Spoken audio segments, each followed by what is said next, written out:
Sejam todos muito bem-vindos ao canal Contaí. Hoje a gente vai receber uma pessoa que eu já estou tentando colocar no canal há muito tempo e graças a Deus ele conseguiu ceder um pedacinho aí do horário da agenda dele. Esse cara aqui é professor, palestrante, dentista, empreendedor e ainda vice-presidente da Academia Contemporânea de Letras. Olha isso, cara. Ele tem muito para ensinar para a gente. Então, Kassab, obrigado aí pela sua presença no canal. Seja bem-vindo. Estou muito ansioso para ouvir sua história e poder transmitir sua história para o pessoal do meu canal. E fica à vontade, cara. Se apresenta. Bom, primeiro, obrigado, Alex. Obrigado pelo convite. É um prazer sempre estar contigo. Bom, eu sou Marcelo Kassab, paulistano, de formação, adoro futebol, você sabe disso. Corintiano. Né? Corintiano. De formação, sou cirurgião dentista, né? E de 5 para 6 anos, né, as coisas tomaram um outro vulto na minha vida, né? Então, cirurgião dentista desde 94, porém, eu digo que eu acrescentei nessa seara, nesse caminho, eu acrescentei a docência, acrescentei a escrita, acrescentei o fato também de estar hoje como vice-presidente de uma academia de letras, enfim. Mas não são coisas que se separam, né? Não são coisas que tomam caminhos diferentes, são coisas que ajudam no crescimento. Então, quando eu vou dar aula, ela não me atrapalha na odontologia, na minha clínica, ela acrescenta na minha odontologia. A filosofia, porque eu sou professor de filosofia, ela acrescenta na minha clínica, ela acrescenta na minha escrita, ela acrescenta na minha vida. Perfeito. Né? Cara, olha só, daqui a pouco a gente vai falar disso aqui, ó. Olha a quantidade de livros, alguns só que ele trouxe, para falar um pouquinho pra gente, mas vou deixar um pouquinho pro final, que é muito interessante essa história. Ô, Kassab, fala um pouquinho do começo da sua história.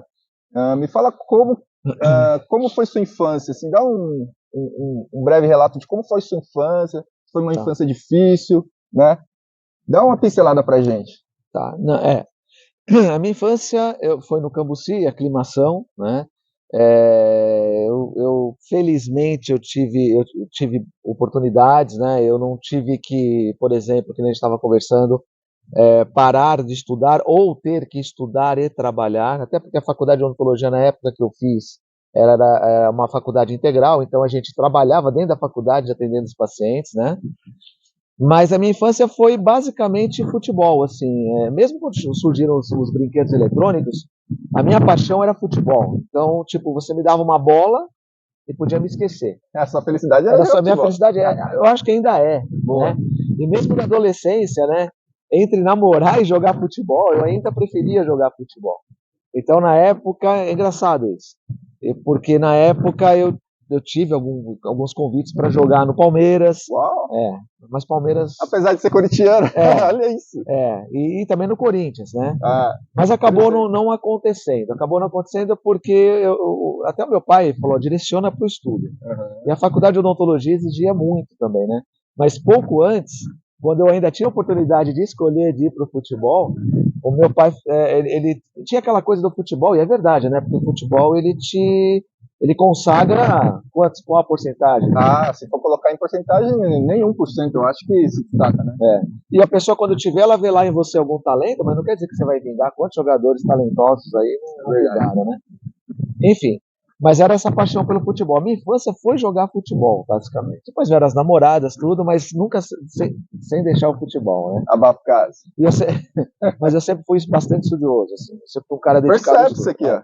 Eu sempre me dediquei muito ao estudo. Mas não largava a mão do esporte, do futebol, né? Então... Show. Ô, Kassab, me fala uma coisa, como que surgiu a ideia de ser dentista? Teve alguém que te inspirou? Você meio que modelou alguém? Como é que surgiu essa... Você vai emendar no outro assunto. A gente estava conversando agora a respeito da coisa da atração. Da lei da atração. E de algumas coisas que acontecem. Boa. A ideia inicial não era odontologia. A ideia inicial era medicina. Medicina. Eu sempre gostei da área da saúde e a ideia inicial era medicina. E aí eu parei e falei assim, veio um negócio na minha cabeça e falou, caramba, minha medicina são 6 anos, aí vai ter o estágio tal. Eu não sabia ainda o que iria acontecer, e depois a gente já fala. Mas eu peguei e fiz o seguinte, eu falei assim, o que se aproxima mais da medicina, né? Aí a odontologia. Tanto é que a parte de odontologia que eu gosto mais é a parte médica mesmo. É a cirurgia, né? Por exemplo, cirurgia é uma parte legal, que eu curto, enfim. Bom, enfim.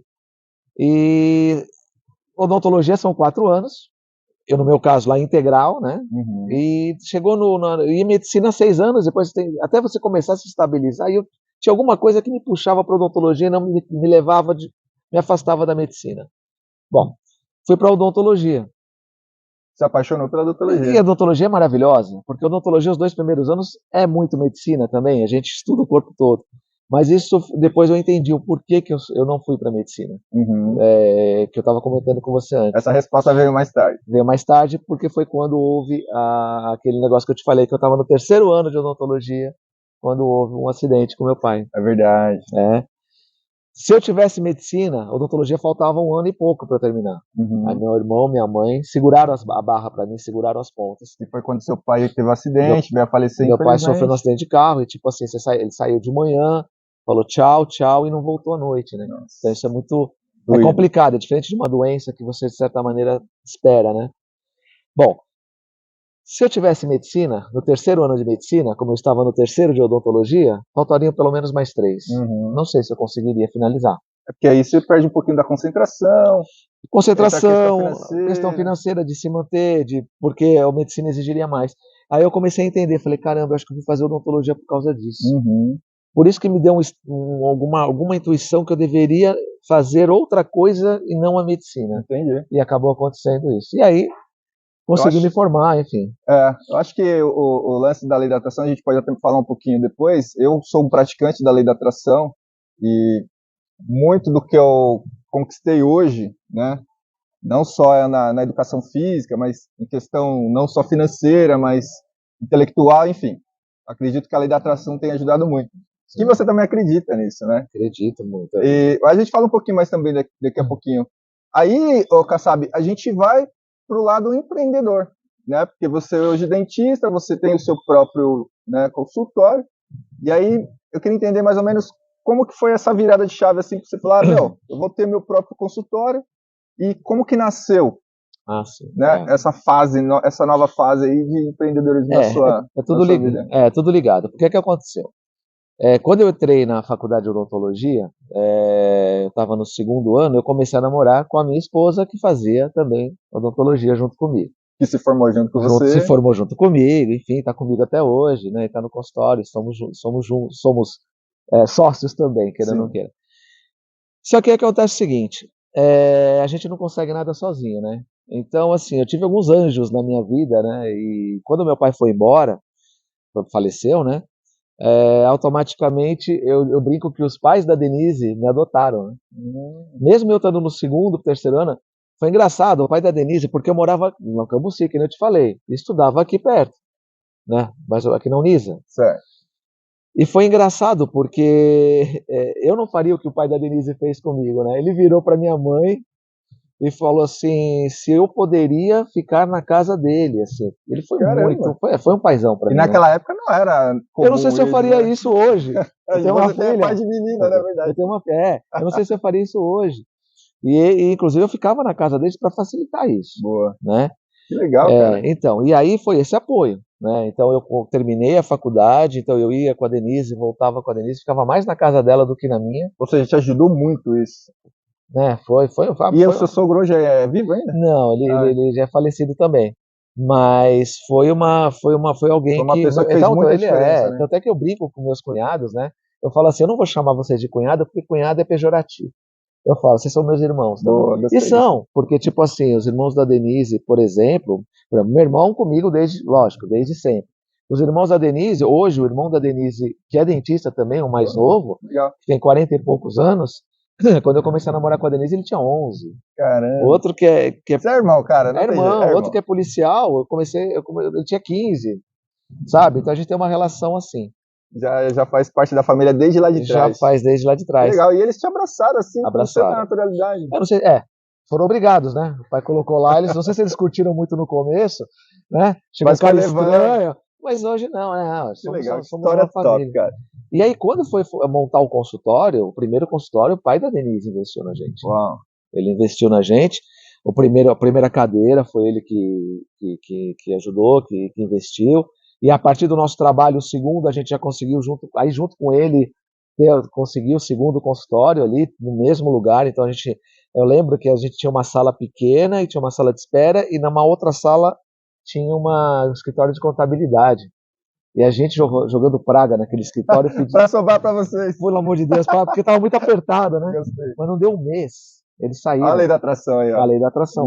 E aí o que aconteceu? A gente acabou pegando uma daquelas salas, e aí ficou expandiu a Denise numa sala, eu na outra e a sala de espera. Que top. Então hoje nós temos os nossos 2 consultórios, né? Enfim, os nossos pacientes, estamos lá na região do Jardim Primavera, já tem desde 96. Já faz o merchan aí, ó. O pessoal quer precisando de um dentista. Então, já estamos lá desde 96, na Frutuoso Barbosa, Jardim Primavera. E uma pergunta importante. Quando você iniciou nesse empreendedorismo, você lembra qual foi a principal dificuldade que vocês tiveram? Assim, é claro que a questão financeira, ela grita muito, né? Sim. E você teve a oportunidade de seu sogro ter te ajudado. Mas você lembra qual foi a principal dificuldade para você ingressar, né, no empreendedorismo? Porque você poderia ter ido trabalhar como um profissional de uma outra empresa, né? Sim. Mas você optou em ter o seu próprio negócio. Então, como é que começou lá, né? Esse consultório, na verdade, foi engraçado. Aí entra o papel da mãe, né? Porque a minha mãe achou, por exemplo, eu estava na aclimação, Cambuci. A minha mãe achou um anúncio que precisava de dentista na região do Jardim Primavera. Eu nem sabia que existia Jardim Primavera naquela época.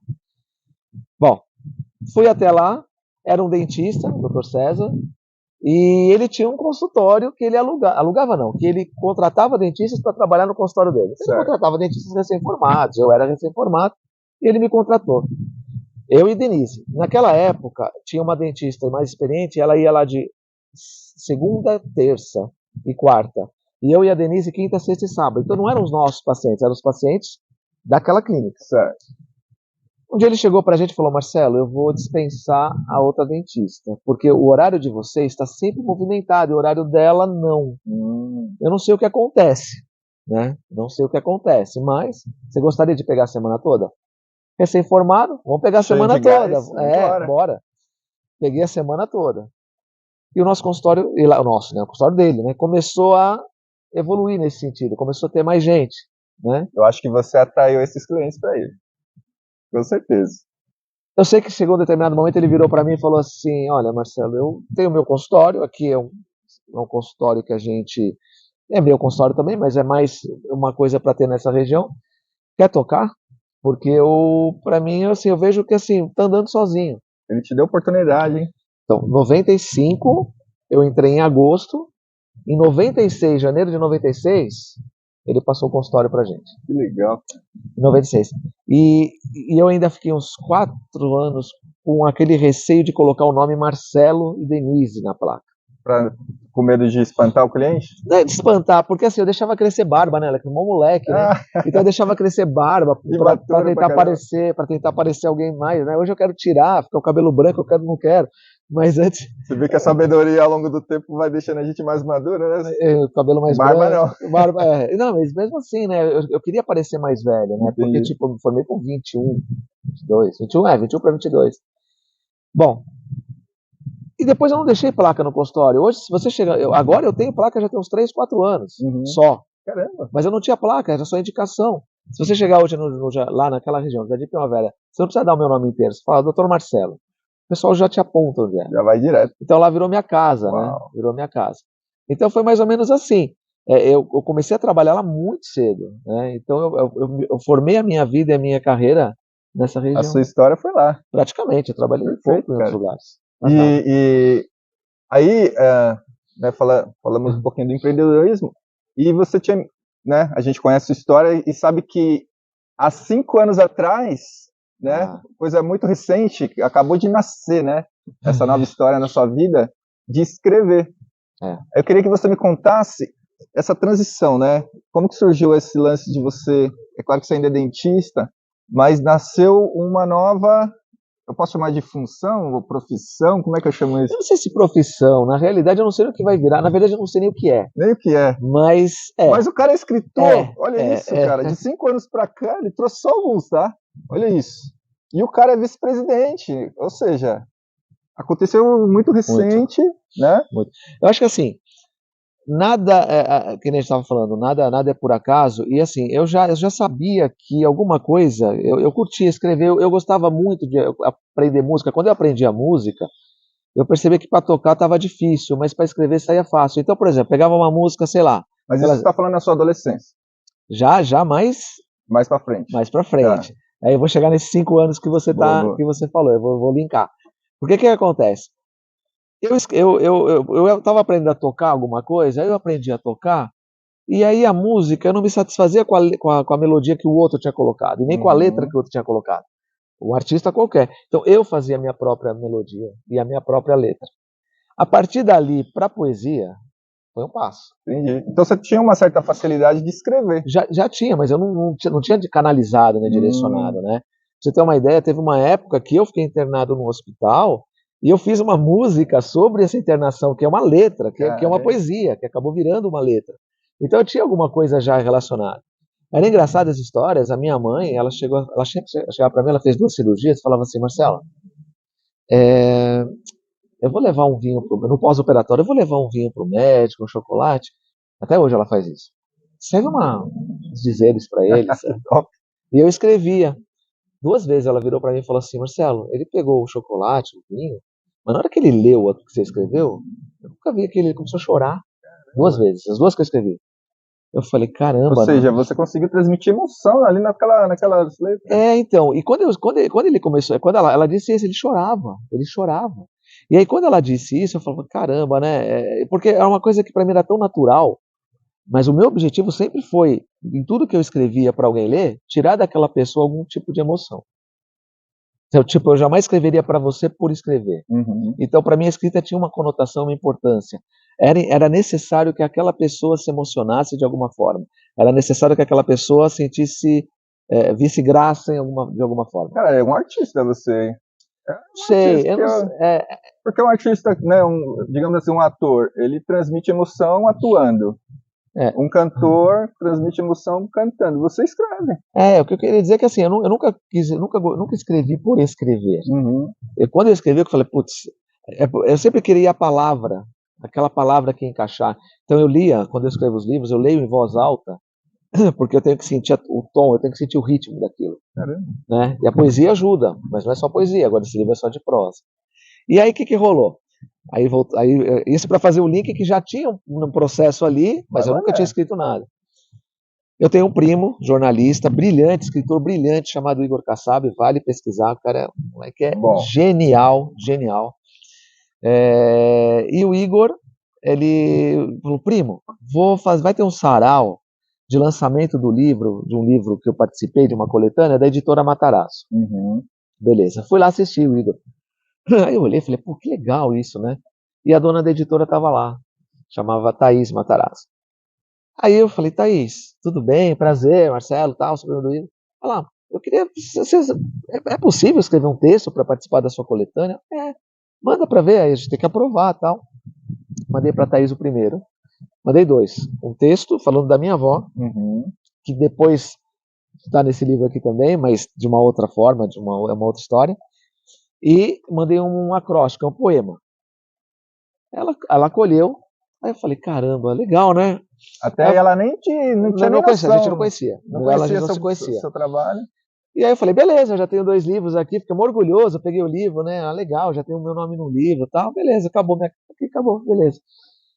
Aí foram surgindo outros, aí eu não parei, comecei. Aí chegou a editora Matarazzo, concurso concurso Ser Escritor, que era a data, dia do escritor. Aí eu fiz um poema e mandei, né?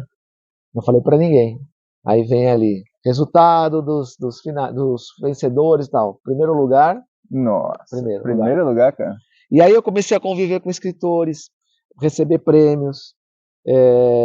Aí a sua convivência foi com esse público mesmo? Começou. Eu comecei a ter a vibração era dessas pessoas que escreviam. Eu comecei a ter odontologia aqui, né, meus amigos nos congressos, né, então a gente participava, eu continuava com os meus cursos, então meus amigos dentistas e colegas, mas eu comecei a conhecer outras pessoas, que na sua maioria eram professores e professoras.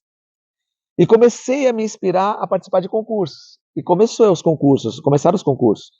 Aí, primeiro lugar, segundo, terceiro, isso começou a me motivar. Isso era muito novidade, porque aconteceu muito rápido, né, cara? Então, pensa assim, Alex, você só faz odontologia exige muito.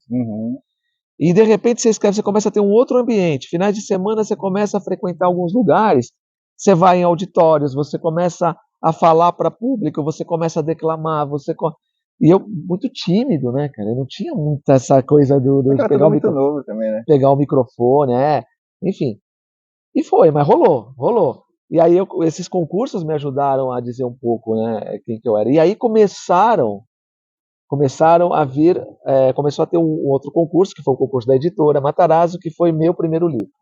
Até então eu só tinha antologia. Aí eu falei assim, vou mandar. Último dia.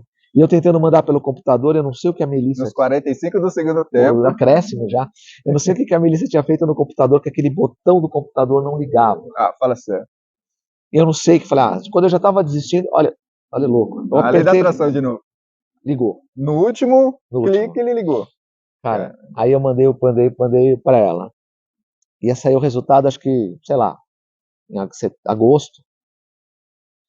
Era 2014, Copa do Mundo. Ela me liga. No meio de um jogo lá, nem lembro que jogo que era. Marcelo, é o seguinte, eu só posso dar o resultado em agosto. Mas se prepara. Julho. Ela falou, mas já estou te avisando, porque eu preciso adiantar algumas coisas. Dos 3 jurados, 2 já votaram em você. E o outro provavelmente deve ser também pelo que já me falou. Então você vai provavelmente vencer por unanimidade. Uau. Então a gente precisa andar com esse livro. Então aí, cara, eu comecei a falar com a artista plástica, a artista que ia fazer a capa, Camila Giltz, talentosíssima. Falando com a editora, a gente precisa ver o local onde vai ser a tarde de autógrafo. Ou seja, você já estava se sentindo o vencedor, até porque ela já tinha adiantado alguma coisa. Não, eu já tinha vencido, eu já sabia que ia ser anunciado. E aí já começou a dar andamento em todo o processo. Ela começou, você precisa do quê? Ela, não, vamos ver a capa. Eu vi o quê? Calma, peraí, o que está acontecendo? Nossa. Porque para mim era tudo muito novo. Tudo novidade. Tudo novo. Bom, enfim, organizamos o livro, aí vem aquela coisa, né? Manda o livro para mim, eu mando para ela, o que eu acho, você gostou disso, quer que mexa aqui, quer que não mexa, enfim. E aí, cara, que veio a coisa mais engraçada, porque aí veio lançamento de livro, né? E aí, de novo, aquele negócio que a gente pode chamar de coincidência ou não, né? O lançamento do livro foi no Mackenzie. O que rola no Mackenzie? Mackenzie foi, eu estudei na Unisa, mas a minha colação de grau foi aonde? No Mackenzie. Olha isso. Minha filha estuda onde hoje? No Mackenzie. Caramba. Entendeu? Então foi lá. Parece que tá tudo interligado. Interligado. E a coisa era tão assim ridícula que ridículo que eu falo, porque eu não levei nem caneta porque eu falei, quem é que vai, né? Ninguém me conhece. Aí chega lá. Mas tinha uma galera, tinha assim os amigos, parentes, mas tinha uma galera que gostava de literatura que acompanhava a editora. Caramba, é isso, cara. Rapaz, e eu nem caneta, né? Até brincaram comigo e falaram, olha, Marcelo, um escritor sem caneta é que nem um dentista sem um motorzinho. Eu falei, mas motorzinho não esqueço. A partir daquele dia você aprendeu uma lição. Eu aprendi uma lição, porque para mim não pegava, e eu tive muita dificuldade de falar esse negócio escritor, né? Ser escritor, eu não usava esse termo. Quem pegava muito no meu pé com isso é hoje a nossa presidente da Academia Contemporânea de Letras, a escritora Marli de Souza. Você é escritor, ela ficava brava comigo, você é escritor. Eu julguei várias, eu não conhecia ela, eu julguei vários textos teus, ela era uma das julgadoras, uma das juradas. Né? Então muitos prêmios que eu ganhei, ela sem me conhecer, eu sem conhecê-la, muitos prêmios que eu ganhei, ela julgou, então ela me conhecia, Você é escritor e ponto. Ela falava muito disso, a prefaciadora do meu novo livro, a Márcia Lúpia também, que hoje que é a prefaciadora do livro novo, ela também era julgada. Então eu comecei a jurada, eu comecei a conhecer essas pessoas, que são professoras. E a partir dali o meu convívio começou a... Né? Alex, uma outra história legal que eu vou te contar. Manda, quero história. Eu comecei a participar de programa de rádio. Então eu tinha um programa de rádio de domingo, a Thaís me chamou. Tipo, antes dos 5 anos atrás, não tinha nem noção. Nada, cara, nada. E aí, por exemplo, fui no programa de rádio, no primeiro, que era um programa português, junto com a Thaís. Eu falo muito da Thaís, e vou falar muito da Thaís, porque a Thaís abriu as portas ali. E a Thaís, no ano, fez um ano agora, semana passada, que a Thaís partiu, moça, muito nova. E eu falei pro pai da Thaís, eu falei, em todo lugar que eu estiver falando de livro, eu vou falar da Thaís. Porque a Thaís, vai honrar a memória dela. Vou honrar sempre, e a gente faz isso, a gente faz homenagens, então a Thaís é uma pessoa que não pode ser esquecida, né?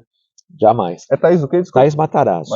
E a editora Matarazzo, o pai e a irmã, o pai da Thaís, a irmã da Thaís, estão reativaram a editora, que eu achei isso muito legal, né? Inclusive lançaram um livro agora, uma coletânea em homenagem a Thaís, que eu fiz questão, fui convidado e fiz questão de participar também, né? Em homenagem a Thaís. Então eu sempre vou estar falando da Thaís. Então, esse primeiro programa foi com a Thaís, fui com a Thaís. E aí, Pedro Nastre, programa Metrópole em Foco da Rádio Trianon, Pedro Nastre, a gente foi falar algumas coisas da academia e do livro, dos livros, né?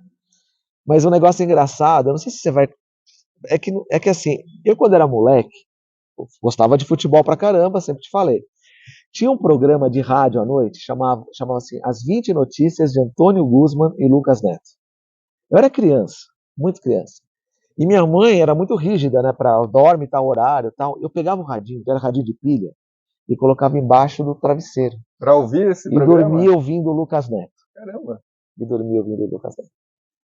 O que te atraía nesse programa? Eu era apaixonado por futebol, cara. Eu adorava rádio. E adorava futebol, e falava de esporte em geral, mas futebol era futebol sempre foi minha paixão. Sempre foi minha paixão. Futebol sempre foi. Eu acho que assim, numa outra encarnação, ou eu vim como jogador, ou virei. Não tem como, né? Mas eu amava jogar, assim, eu queria perfeição, sabe? Eu colocava a camisa ali, para mim, eu não admitia perder, sabe? Eu tive sempre essa paixão por futebol. Bom, Lucas Neto. Passou-se o tempo, o Lucas Neto ainda na rádio, apresentava um programa na Rádio Trianon também. Para quem eu estava dando entrevista? Uau, lá na frente. O Lucas Neto. Eu brinquei com ele, né? A gente estava no camarim. Você contou essa história com certeza. Não, eu virei para ele e falei, Lucas, cara, ele é o senhor, né? Falei, dormi muitas vezes com você, viu, Lucas? Embaixo do meu travesseiro. Eu ouvia, ele falou, ele ficou emocionado, né? Ele falou, caramba, eu ouvia você, eu ouvia o Guzman, sabe? E tipo assim, para mim era muito, muito significativo aquilo, né? E outros, Milton Neves, José Silvério, apaixonado por eles, assim. A minha vida era futebol nesse sentido também, né? Entendi. Ô, Kassab, é o seguinte, cara, você me falou que esse último livro aqui, esse aqui é o último, né? Deixa eu botar pra Recortes de Vida e Morte. Recortes de Vida e Morte. Saiu em novembro. Até comentei que vou comprar para minha esposa, nós infelizmente perdemos nossa mãe, né, a mãe dela, para Covid, e o luto, a gente viu o luto, né, propriamente dito como foi, e eu tenho certeza que minha esposa vai gostar, não necessariamente é para enlutados, né, não, mas eu tenho certeza que a história vai ser interessante para ela também. Eu queria que você falasse um pouquinho do seu livro, desse último livro, porque se a gente for falar de todos os livros, a gente não vai sair daqui hoje, mas o último me chamou muita atenção. Sim. Eu queria que você me falasse um pouquinho dele. Rapaz, o Recortes de Vida e Morte, assim, foi editado pela editora Sarasvati, da Vânia Clares, Vânia Clares, que é uma baita de uma escritora gigante, reativou a editora dela, e eu tinha falado para ela que eu queria fazer, a gente tinha feito algumas coletâneas pela editora Sarasvati, mas eu falei, meu livro vai ser com você, Vânia. E foi editado pela Sarasvati. O Recorte de Vida e Morte, eu me desafiei, porque eu tinha muita facilidade de escrever poemas. Eu tenho. Se eu parar aqui, eu capaz de fazer um agora. Mas eu queria me desafiar na prosa, nos contos. E comecei a fazer algumas oficinas literárias. Fiz uma oficina literária com uma escritora que ganhou, acho que ganhou o professor Amago, acho que ela ganhou. Acho que foi o Saramago, a Andréa Del Fuego. E a Andréa pegou um texto meu para ler, e foi muito, muito, assim, a forma como ela falou na oficina foi algo que me motivou bastante, né? E fiz uma com o escritor da editora Moinhos, o escritor, professor Marco Severo. Tá bem conectado, hein? Isso aí. Eu comecei, porque assim, a escrita, numa das palestras que eu dou, eu falo sempre assim, a gente foi dar palestra no Instituto Federal de São Paulo, dei palestra para professores. Então, uma das coisas que a gente fala na escrita é o seguinte, o que eu falo, que você tem um momento dionisíaco e um momento apolíneo. Dionisíaco é o cara, o deus do vinho, é o cara da festa, é o cara da inspiração. Então, vem a inspiração, Alex, você escreve qualquer coisa ali e deixa no papel. E depois, quando você tem que fazer um livro, é o momento apolíneo que você fala, é que você pega aquelas ideias e concatena e faz com que aquilo faça sentido. Gostei dessa sabedoria, não tinha ouvido isso então, ainda. A filosofia ajuda trazer isso. Para mim, com certeza. A filosofia ajuda isso também, né? Porque a literatura me levou para a filosofia. Mas, enfim. Aí o Recortes, ele veio da seguinte maneira, eu tinha esses textos, é um livro que fala de luto? Fala de luto.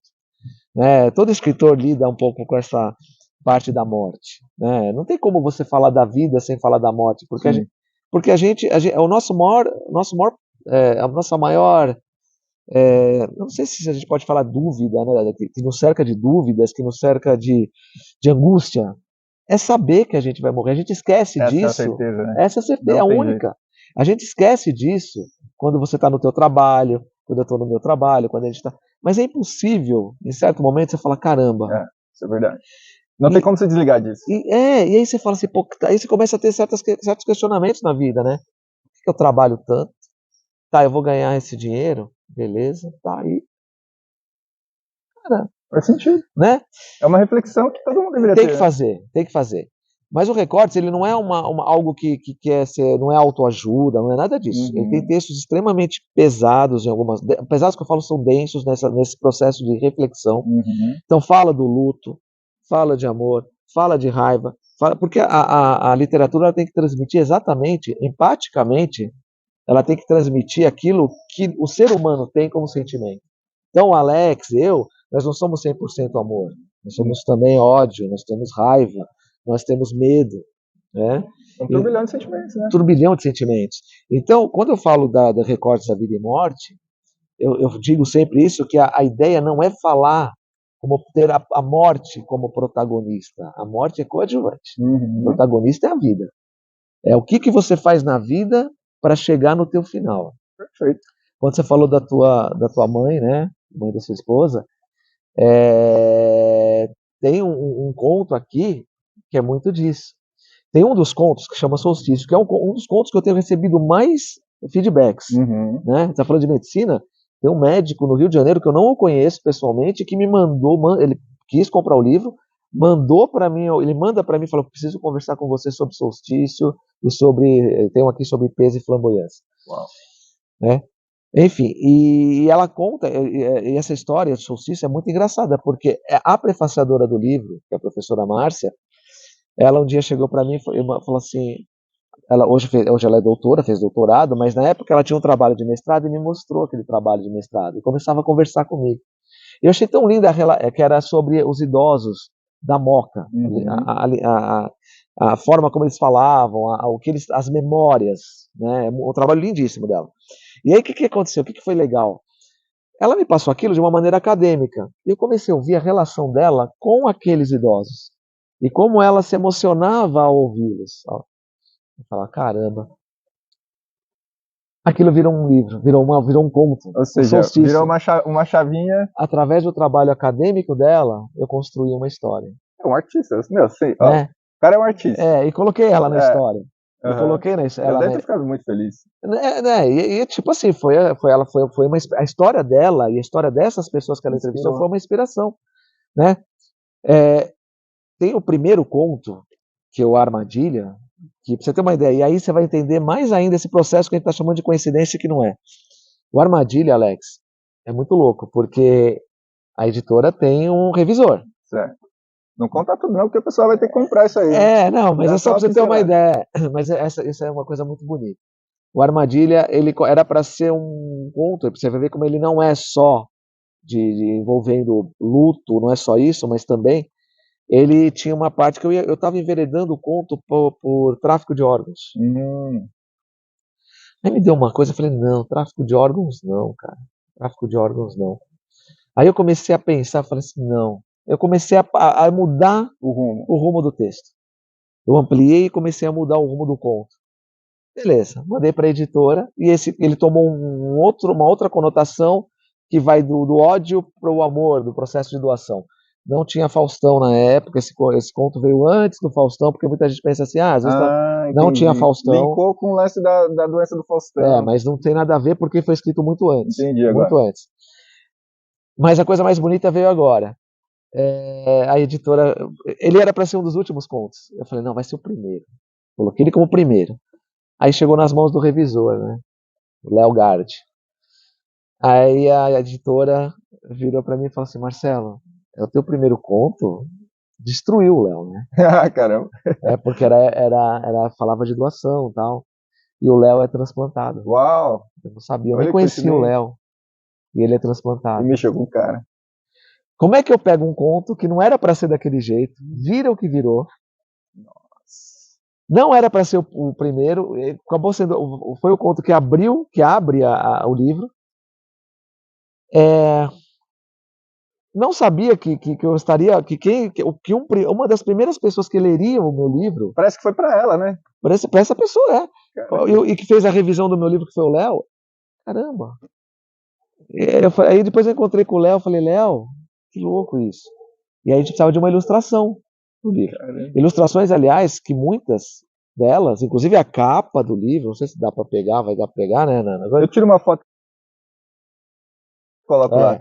Foi a minha esposa que elaborou, ela entrou comigo nessa também, né? Legal. E tem algumas até com a Melissa, minha filha, e algumas fotos também que a Denise fez, que a editora fez, enfim. Mas tem uma em especial que é que abre esse conto, né? Que eu falava assim, caramba, eu precisava de uma essa aqui, Léo, depois que o Léo me forneceu, depois você mostra ali, você tira uma foto. Eu vou tirar uma foto e coloco aí para vocês darem uma olhada na hora da edição. O que acontece? Eu precisava de uma ilustração. E o Léo, transplantado o coração, o que ele fez? Ele entrou em contato com a doutora Rayane, que foi uma das médicas que participou do transplante de coração dele. Depois o Alex vai mostrar. Lógico que a gente distorceu. Mas Alex, é um coração.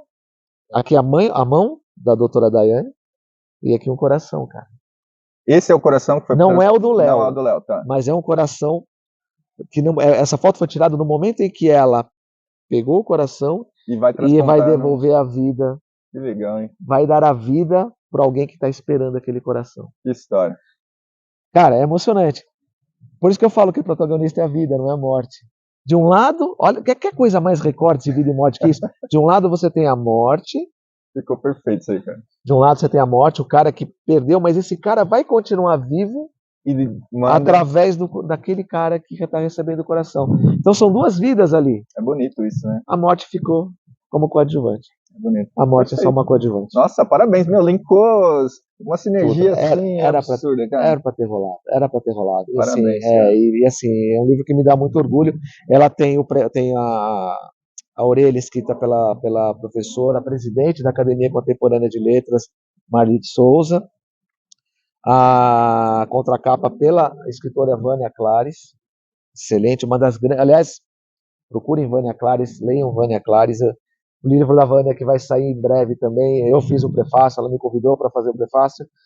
E tipo assim, eu coloco no prefácio, todos devem ler Vânia Clares. Então é uma baita de uma, né? E o prefácio escrito pela professora Márcia Lupe aqui, que inspirou o Conto Solstício. Que top, cara. E assim vai. Parabéns. Tenho certeza que vai vir muitos outros livros tops também, mas esse aqui realmente me chamou a atenção. Eu nem tinha conhecido essa história, você não tinha me contado, mas ele realmente me chamou a atenção. Cara, que história top. Absurda. Você realmente é diferenciado. Linka, né, Alex? Eu penso assim, a gente não constrói uma história do zero. Parece que você tem um caminho. Eu falo sempre, as pessoas me perguntam assim, caramba, você faz odontologia há tantos anos e agora você sai do teu consultório e vai dar aula e depois volta para o consultório. Não é só isso, né? Né? E vai escrever um livro e tal. Eu falo, às vezes Deus, força, sei lá o que, te apresenta um caminho. Eu falei, cara, quem sou eu para dizer que eu não vou nesse caminho que tá errado? Eu tô indo, né? E aí tá me abrindo possibilidades. Uma delas aqui tá contigo agora. São possibilidades. E você, como um cara muito jovem ainda, tenho certeza que Deus vai colocar muita coisa ainda na sua mão para você conseguir transmitir pra gente, né? E assim ajudar, né, outras pessoas a superar as dificuldades delas, aprender com você e etc. E assim O que um livro vida vai traz, né? evoluindo. O que um livro traz, né? A quantidade de... Isso que você me falou, não foi só você que falou com relação ao luto, né, da perda, né? Mas quantas pessoas pararam? Eu estava esses dias na Casa das Rosas com o livro. Ele foi lá para Sergipe, viu uma pessoa que estava ali passeando e viu e folheou o livro e falou, caramba. E o pessoal tá linkando muito isso como algo para contar histórias para as pessoas, justamente, e o pessoal está entendendo da valorização da vida, independentemente dos problemas que a gente tem, é porque todos têm, né? Então é muito louco, assim, tem sido Os muito meus, gratificante. falando em livro novamente, eu leio muito, né? Os meus maiores mentores estão mortos, mas deixaram a história deles, deixaram a literatura, deixaram, né, a convivência deles em livro. Então, por exemplo, quando eu tenho uma dúvida de alguma coisa ou tenho algum projeto específico, o livro simplesmente traz essa informação para mim de pessoas que, né, viveram lá atrás, não estão mais mas aqui. O livro vai eternizar. Você já está eternizado. Então, quer coisa melhor que essa? Quer coisa melhor que essa? Você tem um legado, tipo, amanhã, quando eu não estiver mais aqui, amanhã que eu falo, espero que seja depois, mas quando eu já tenho esses recortes, eu já tenho efemeridade, já tenho uma... Agora ouve isso, seus netos, seus bisnetos e etc. Vai te conhecer lendo através do livro. E quem sabe inspire, né, outras pessoas, como eu fui inspirado, né? Então você pega hoje grandes escritores, né? Eu, como eu falei, o meu patrono na Academia Contemporânea de Letras é o Walter Ugumãe, né? Que está lançando um livro agora também, um novo livro. Ele para mim é inspirador, né? Eu gosto muito da escrita dele, é uma prosa poética muito bonita, né? Mas não é só ele, você pega escritores como Milton Ratum, você tem escritores brilhantes, André Del Fuego, Marco Severo, poetas maravilhosos. Você tem o Drummond, você tem o contemporâneo Miles Furtado, sei lá, tem tantos que eu podia citar aqui. Cuidado, porque se faltar alguém, eles vão te cobrar depois. Né? Não. Mas o fato de conversar com alguém que já se foi através dos livros é muito importante. É muito importante. Cara, obrigado por trazer essa história. Obrigado, Alex. Tenho certeza que vai agregar muito aí na vida de todo mundo e principalmente no canal, né? Porque eu digo que, apesar do canal ser muito jovem, a gente está engatinhando, eu já zerei o jogo só de trazer o Kassab aqui. Então, gratidão aí Alex, obrigado, né, cara. pela sua presença. Obrigado. E por gentileza, ó, vamos dar um like aí, né? Ajuda a alavancar nosso canal. Obrigado, fica com Deus. Valeu. Grande abraço. Obrigado, valeu.